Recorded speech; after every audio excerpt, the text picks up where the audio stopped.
A black man was thrown out of a five-star hotel by racist staff, but their ignorance turned into regret when they realized they were face-to-face with their new boss.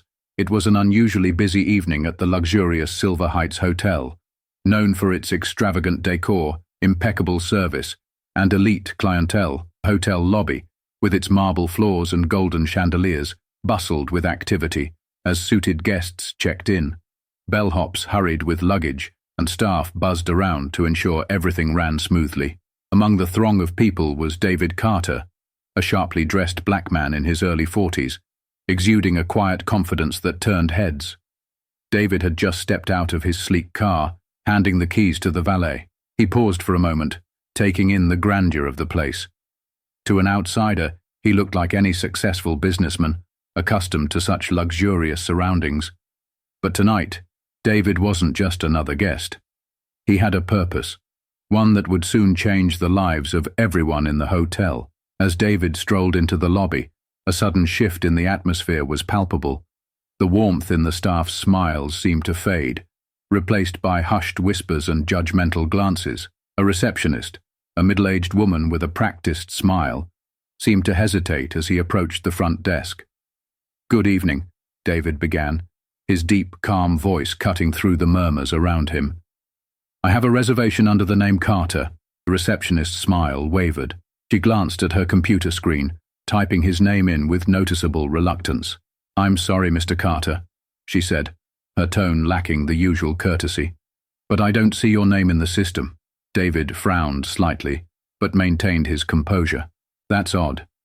I received a confirmation email just this morning. Could you double-check, please?" As she typed again, her colleague, a young man standing nearby, leaned over and whispered something to her. David caught a few words. "Maybe he's in the wrong place." And, "You know how they are." The receptionist stifled a smirk, but he noticed everything. After a few moments, she looked up and said, "I'm sorry, but it seems we don't have any rooms available tonight. Perhaps you can try one of the hotels down the street." David's eyes narrowed. He could feel the room watching him, judgment radiating from every corner. "I see," he replied, his voice calm but firm. "Could you at least check with the manager? There might be a misunderstanding."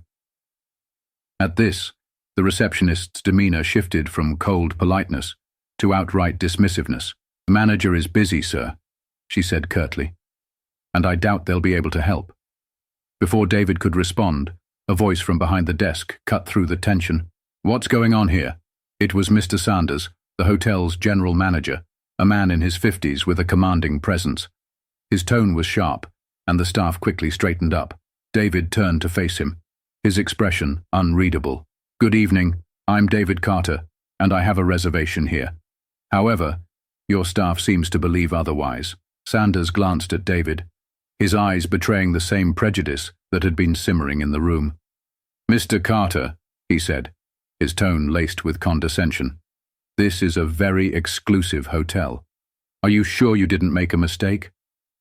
The question hung in the air, heavy with its implications. David's jaw tightened, but he refused to let his emotions show. "I'm quite certain, Mr. Sanders," he replied evenly.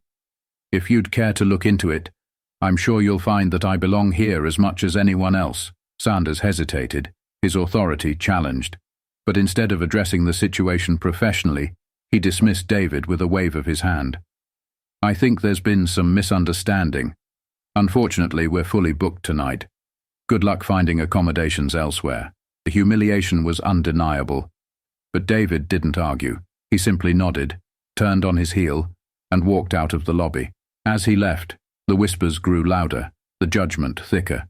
But what the staff didn't know was that their actions would soon come back to haunt them. David walked out of the Silver Heights Hotel with measured steps, his face calm, but his mind racing. As he approached his car, a valet nervously handed him the keys. "Thank you," David said with a polite nod, before getting in and driving away. He had expected resistance, perhaps some skepticism, but outright humiliation. That was something he hadn't anticipated. Yet, he reminded himself, this was not the time to react. He had a bigger plan, and he wasn't about to let prejudice deter him. Next morning, the staff of Silver Heights Hotel carried on as usual. Mr. Sanders, the general manager, strolled through the lobby with his usual air of superiority, greeting elite guests with exaggerated warmth. The previous night's incident was already a distant memory for him and his staff. To them, David Carter was just another face in a long line of undesirables they had brushed aside. But things were about to change. Around mid-morning, a convoy of sleek black cars pulled up to the hotel entrance. The staff froze momentarily, taken aback by the sight of such an imposing procession. The drivers stepped out first, opening the doors with practiced precision. Out stepped David Carter, now dressed in a tailored navy suit that spoke of quiet wealth and confidence. He was accompanied by a group of professionals, lawyers, consultants, and assistants, all exuding authority. The same receptionist from the night before was at the front desk. Her eyes widened in recognition, but her expression quickly shifted to discomfort. Before she could say anything, David walked past her and headed straight for Mr. Sanders, who was speaking to a group of guests. "Mr. Sanders," David said, his voice calm but commanding. The general manager turned, his smug smile faltering when he saw David. "Yes?" Sanders replied, his tone cautious. "How can I help you?" David handed him a folder. "You might want to take a look at this." Sanders opened the folder, his face gradually draining of color as he skimmed through the documents. It was a formal agreement, a finalized deal that transferred full ownership of the Silver Heights Hotel to none other than David Carter. The papers bore signatures, official seals, and an undeniable legitimacy. "This can't be right," Sanders stammered, his voice barely audible. "It's very right," David replied, his calm demeanor now carrying an edge of authority. "As of this morning, I am the sole owner of this establishment." The staff who had gathered around stood in stunned silence. The whispers began, growing louder with each passing second. Some looked at David with a newfound respect, others with shame, recalling their behavior from the night before. Sanders attempted to regain composure. "I'm sure there's been some mistake, Mr. Carter. If you'll just allow me to—" "There's no mistake," David interrupted firmly. "The mistake was how I was treated when I walked in here last night. You and your staff decided to judge me based on my appearance, rather than offering the service this hotel claims to pride itself on." The receptionist from the previous night looked down, her face flushed with embarrassment. Other staff members exchanged nervous glances, realizing their behavior had been under scrutiny. David took a deep breath and continued, his voice steady but filled with purpose. "This hotel has potential, but not with people like you running it. Effective immediately, I'm restructuring the management. You'll find details of your severance packages in the second folder." Sanders fumbled with the folder, his hands shaking. "Please, Mr. Carter," he began to plead. "I've been with this hotel for years. I made one mistake." "It wasn't a mistake," David interrupted again. "It was a choice, and choices have consequences." Turning to the rest of the staff, David added, "For those of you who are willing to embrace change, there's a future for you here. But if you can't align with the values of respect and equality, this isn't the place for you." The room was silent, the weight of his words sinking in. David's composure, his firm stance, and the quiet dignity with which he handled the situation left everyone in awe. As David walked through the lobby, now officially his, he couldn't help but feel a mix of emotions. He had come here with the intention of buying the hotel to expand his portfolio, but the events of the previous night had made the acquisition deeply personal. This wasn't just about business anymore, it was about setting an example. The staff who had treated him with disdain now looked at him with a mix of respect and regret. But for David, this was just the beginning. He had plans to turn Silver Heights Hotel into a place where everyone, regardless of their background, felt welcome and valued. David spent the next few days immersing himself in the workings of the Silver Heights Hotel. It wasn't just about owning a property, it was about transforming it. He met with department heads, reviewed policies, and, most importantly, spoke with every member of the staff. His focus was clear: build a culture of respect, inclusivity, and excellence. The whispers of David's new ownership spread quickly, not just among the hotel employees, but throughout the town. Local news outlets picked up the story, framing it as a tale of poetic justice, A black man, dismissed and insulted, now owning the very establishment that had shunned him. One afternoon, David gathered the staff in the hotel's grand ballroom for a meeting. The room was filled with nervous chatter, employees unsure of what to expect. At the front, David stood behind a podium, his calm demeanor commanding attention. "I know many of you are wondering why I'm here," he began, his voice steady but filled with emotion. "For some of you this might feel like a punishment, but let me be clear. I didn't buy this hotel to punish anyone. I bought it to prove a point, to prove that respect and fairness are not optional in a workplace. They are fundamental." The room was silent. Employees shifted uncomfortably, some avoiding eye contact, others leaning forward, fully engaged. David's gaze swept the room. "I want to give everyone here a chance to grow, to change, and to be part of something bigger than yourselves. But I'll also be honest. If you can't commit to treating everyone, guests and co-workers alike, with respect, then this isn't the place for you." A few employees glanced nervously at each other. The receptionist from the night of David's dismissal stood in the corner, her face flushed with regret. She raised her hand tentatively. "Mr. Carter," she began, her voice trembling. I just want to say I'm sorry. I was wrong to treat you the way I did. I let my assumptions guide me, and I regret it deeply." David nodded, his expression softening slightly. "Thank you for acknowledging that. It takes courage to admit when you're wrong. I hope you use that same courage to be better going forward." The tension in the room began to ease. David's words weren't just about accountability. They were about offering a path to redemption. In the weeks that followed, David implemented sweeping changes at Silver Heights Hotel. Mandatory diversity and sensitivity training became a cornerstone for the staff. Hiring practices were restructured to prioritize skill and potential over connections or appearance. David also introduced a new initiative, a community outreach program that offered free hospitality training to underprivileged youth in the area. He partnered with local schools and organizations, providing opportunities for young people who had often been overlooked, people who reminded him of himself. The changes weren't easy. Some staff members resisted, unable or unwilling to adapt to the new culture. Those who couldn't align with David's vision were let go, replaced by individuals who shared his commitment to fairness and excellence. For those who stayed, however, the transformation was undeniable. The local community quickly took notice of the changes at Silver Heights Hotel. Guests who had once felt unwelcome began returning, drawn by the reputation of a newly inclusive and welcoming atmosphere. Reviews on travel websites skyrocketed, with many guests praising the exceptional service and the visible diversity among the staff. David made it a point to greet guests personally when he could, his approachable demeanor setting the tone for the entire establishment. Word spread, and soon, Silver Heights became a symbol of change, a shining example of how a business could thrive by embracing inclusivity. One evening, as David walked through the bustling lobby, a young boy approached him hesitantly. "Mr. Carter," he said, clutching a small notebook. "Can I have your autograph? My mom said you're the man who made this hotel awesome." David crouched to the boy's level, smiling warmly. "Of course," he replied, signing the notebook. "And always remember, kindness and hard work can take you further than you ever imagine." The boy beamed, running back to his mother, who mouthed a heartfelt thank you to David. Late that night, David stood in his office, overlooking the hotel's brightly lit courtyard.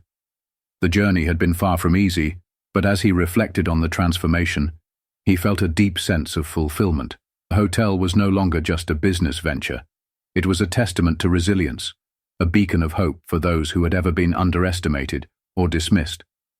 David had turned rejection into triumph, not just for himself, but for everyone who walked through the doors of Silver Heights Hotel. David's approach wasn't just about running a business, it was about changing hearts and minds. Among the staff, one person's journey stood out the most, the receptionist who had turned him away that fateful night. Her name was Linda, and in the weeks following David's takeover, she worked tirelessly to prove herself. Linda enrolled in the hotel's new diversity training program, volunteering for extra shifts and making an effort to connect with guests and colleagues alike. Though David had forgiven her, Linda found it difficult to forgive herself. One evening, After a particularly busy day, Linda approached David hesitantly as he reviewed reports in the lobby. "Mr. Carter," she began, her voice shaky but determined. "I just wanted to thank you for not firing me, for giving me a chance to change. I want you to know that I won't take it for granted." David set down his tablet and met her gaze. "Linda, we all make mistakes. What matters is what we do after. You've shown me that you're willing to grow, and that's more than most people are willing to do." Her eyes welled with tears, but this time they were tears of gratitude. "I promise, I'll make you proud." David decided to host a staff appreciation night, an event to celebrate the hard work and dedication of his employees. It was held in the hotel's grand ballroom, now filled with laughter and camaraderie. The once tense atmosphere had transformed into one of mutual respect and shared purpose. As part of the event, David gave a speech, standing under the ballroom's sparkling chandeliers.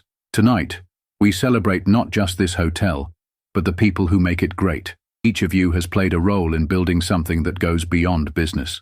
You've created a community, a place where everyone, regardless of who they are or where they come from, feels welcome." The room erupted into applause, and for the first time the staff felt truly unified. It wasn't just a hotel anymore, it was a family.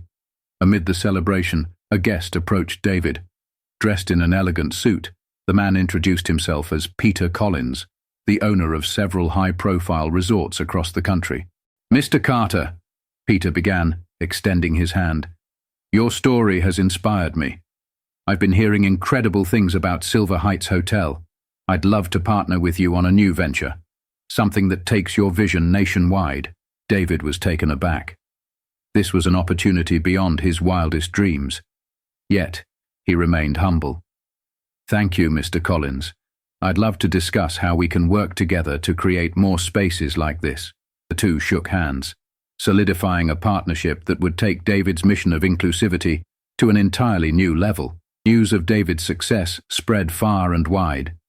Media outlets covered his journey, painting it as a story of resilience and redemption. Guests from diverse backgrounds flocked to Silver Heights, drawn by its reputation as a place that stood for fairness and equality. David's story also inspired other business owners to reevaluate their practices. Emails poured in from people sharing their own experiences of overcoming prejudice, thanking David for proving that change was possible. One message stood out, a note from a young woman who had been denied a promotion because of her race. "Seeing what you've done gives me hope," she wrote. "Thank you for showing the world that success isn't defined by those who doubt us." David printed the email and framed it, hanging it in his office as a reminder of why he started this journey. The transformation of Silver Heights Hotel was more than just a business success. It became a symbol of hope, resilience, and the power of taking a stand against prejudice. Employees who once doubted David now respected him deeply, and guests who had experienced discrimination elsewhere found solace within the hotel's welcoming walls. Late one night, as David walked through the quiet halls of the hotel, he felt an overwhelming sense of pride. Silver Heights wasn't just a hotel, it was a statement, a beacon, proof that with determination, fairness, and a belief in people's potential, anything was possible. Months after David's takeover, the impact of his leadership was undeniable. Silver Heights Hotel had become a landmark in the community, not just for its luxurious amenities, but for what it represented. Families gathered in the lobby to take photos under the grand staircase, a symbol of resilience and new beginnings. Local schools began organizing field trips to the hotel, using it as a case study in diversity and perseverance. David often volunteered to speak to the students, sharing his journey and encouraging them to dream big despite challenges. His words inspired countless young minds, many of whom had faced their own share of discrimination and hardships. One afternoon, David received an unexpected visitor. It was the man who had initially called security on him, a now retired staff member named Henry. Henry had heard about the hotel's transformation and wanted to see it for himself. "I owe you an apology, Mr. Carter," Henry said, his voice filled with remorse. "I judged you that night and I've regretted it ever since. Seeing what you've done here, it's incredible."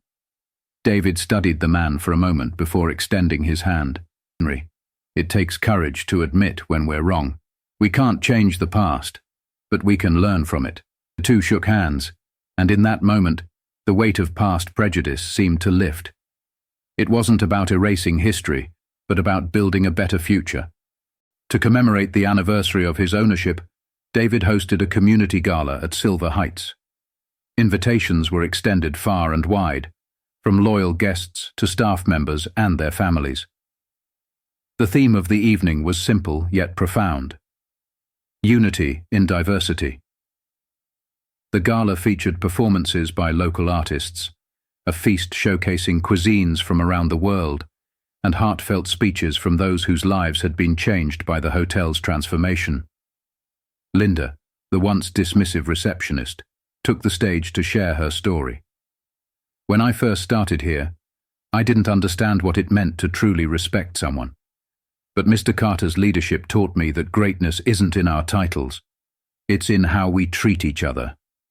Her words brought tears to the eyes of many in the audience, including David, who had worked tirelessly to foster such a culture. As the evening drew to a close, David stepped up to the microphone. The room fell silent, the crowd eager to hear from the man who had defied the odds and turned prejudice into progress. "This isn't just my story," David began. "It's our story. It's proof that no matter where we come from or what we've faced, we have the power to rise above. Silver Heights Hotel isn't just a business. It's a testament to what's possible when we choose kindness, fairness, and courage." The applause was thunderous, echoing through the grand ballroom as people rose to their feet in admiration. Years later, Silver Heights remained a beacon of hope, with David's legacy etched into its walls and its people. The hotel continued to thrive, expanding into new locations and bringing the same values to communities across the country. David's story was told in classrooms, boardrooms, and homes around the world, a tale of perseverance that reminded everyone of the power of standing up against prejudice. And as for David, he found joy not just in the success of his business, but in the lives he had touched along the way. Walking through the bustling halls of Silver Heights, he knew one thing for certain. His journey wasn't just about proving others wrong. It was about proving what's right.